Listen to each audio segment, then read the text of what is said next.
You're listening to Afternoons with Josh Szeps on ABC Radio. It's 14 minutes to 1. You're with Josh Szeps on ABC Radio Sydney, Newcastle and the Central Coast and Illawarra. If you're outside of the city, it can be tricky finding time to see a doctor and even trickier to find time to see a specialist. It could involve a very long commute. Well, what if you could pop on a mixed reality headset and stay in your home while you connect with a specialist remotely? That's what the Bairnsdale Regional Health Service is looking to do in Victoria. Robyn Hayles is the CEO. Hello, Robyn. Hello, Josh. How are you? Terrific. How does this work? Yeah, it's really great technology, actually. So the headset is exactly as you've described. It looks a bit like a helmet with a big lens, some goggles out the front, and via the intranet, this connects to enable patients. So a nurse will review a patient, and that then connects into a medical practitioner who's sitting at their computer in a city or in another location somewhere. So there's a nurse on site with the patient? So in our situation there is, yes. So we're currently utilising our bush nursing services. We've done a trial at one of our bush nursing services, Dargo. So we have a nurse there who wears the headset, looks at the patient, and the image in real time is seen by the medical practitioner on the computer. Right. And so you've obviously got the visual component of the patient being able to see. Can the patient see the specialist? Yeah, so what we've actually set up is, because our first trials showed that was one of the barriers to it actually, so the patient now holds like an iPad, and so they can now see and hear everything between the doctor and the nurse and what they see via the virtual reality headset. Right, so the patient is seeing the same thing that the specialist is seeing? Correct. They're not looking at the specialist? No, that's right. Got it. And so what camera is, observing the patient? So the camera's in the headset that the nurse is wearing. Amazing. So the nurse has a headset with a camera on it. What is the nurse seeing in the headset? So she can see two things. So she sees literally what's in front of her in real life, if we call it that. So the patient, the space around her, a desk, a bed, whatever that might be.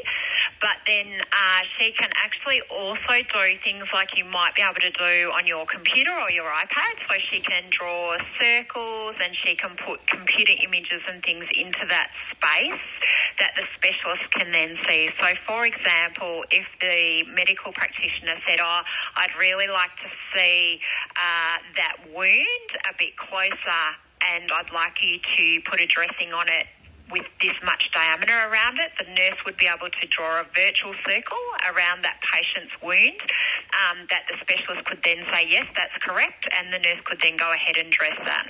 Right, and how is the nurse drawing on it? Is that with a mouse or using some whiz-bang technology in the air?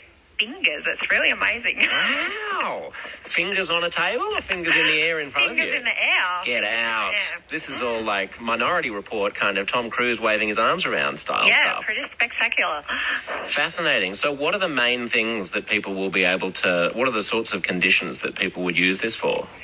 Yeah, look, at the moment, we've been using it for some reviews by our specialist medical staff. So we had a young patient as a prime example who had her tonsils out in Melbourne, and then the follow-up appointment was done utilising this headset. So the specialist was able to see down the patient's throat with good visuals and able to make sure that everything was okay post-surgery. We've also had, for example, so a kidney specialist do a review of a patient. So the imaging is so good that the doctor's able to see how much swelling the patient has in their legs and talk to the nurse about follow-up treatment, etc. So they're just a couple of really great examples that we've seen to date. Amazing. If you have any questions about this, 1300 222 702 is the phone number. Robyn Hayles is with us, the CEO of the Bairnsdale Regional Health Service, where they're trialling this kind of virtual reality. I suppose it's more augmented reality, Robyn, right? Because essentially it's a headset that enables specialists remotely to look at patients who are in regional Australia. Do you call it augmented reality in the sense that you can see what's in the room, but you are also seeing things superimposed on top of that? Yeah, that's right. I'm by no means a tech wizard, but that is my understanding of what companies like Microsoft that we've partnered with, the language that they utilise. I think we should just call it that, and until someone criticises us, that's fine. I'll give you permission if you give me permission. Okay, 1300 222 702 is the phone number at 8 minutes to 1. You said you're partnering with Microsoft. Is this being done overseas as well? Well, to our understanding from Microsoft, this is one of the first lots here that's gone live. So we don't know of anyone overseas that's utilised this yet, and I'm sure they would be up to date with that. But I do say that with a little bit of hesitation. On the text line, I have one listener named Sue who says, "Hi Josh, I work in emergency telemedicine. We see people in remote sites via video without needing virtual reality headsets. We interact easily over computers or iPads. The nurse can position the camera or take photos and post on the attached chat." So what's the advantage of the headset, Robyn?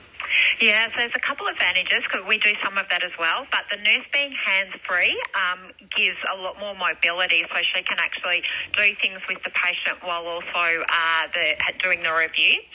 She's also able to get a lot better visuals in terms of positioning of the camera, and the imaging resolution of this is actually a lot better than your average camera and telehealth setup. So our feedback from the specialists and the nursing staff to date has been that it's been a little bit more flexible than our traditional telehealth setup, which has been great. Right, you don't have to hold an iPad up and take a photo Correct. and then send it. The doctor is essentially just seeing through your eyes as you're potentially holding someone's leg and looking at the swelling or opening their mouth and peering inside or whatever. That's exactly right, yeah. How widespread is this trial? So at the moment it's been very small. So we've been working with one of our bush nursing centres here in East Gippsland. So East Gippsland is quite a big part of the state of Victoria. So we're spread across 21,000 square kilometres. So you can imagine we've got small populations really widely spread. We've got 5 other bush nursing sites that this is about to go live in, and also then 2 other health services and a community health centre, which will give us a sub-regional setup of this technology. Fantastic. And just to give people a geographical sense, you're sort of talking about kind of halfway between Melbourne and the New South Wales border along sort of to the east. Yeah, correct. So we're about 3 hours out of Melbourne and roughly about the same to Bega in New South Wales. On the text line, one listener named Jan says, "Do the nurses do any extra training for this?" They have had to have a little bit extra training in terms of the technology, yes. Yeah. What does that involve? It's basically about how to utilise it, and it also takes a little bit to get used to in terms of a couple of people have felt a bit motion sick when they first put it on, so there's been a bit of just making sure that that works for the individual. Yeah. Do the nurses like using it? So far, the nurses that have used it have loved it, yeah. Right. So you'll have these nine of these devices called HoloLenses. What's next after that? So we're also planning a trial. We have a residential aged care site here within Bairnsdale Regional Health Service, and we're planning a trial within our Resi aged care service so that GPs would be able to link in from their practice. From there then we're looking at pieces of equipment that can also monitor the patient that would connect to the HoloLens application. So they're some of the things that we're exploring at the moment. Exciting stuff. Thank you, Robyn.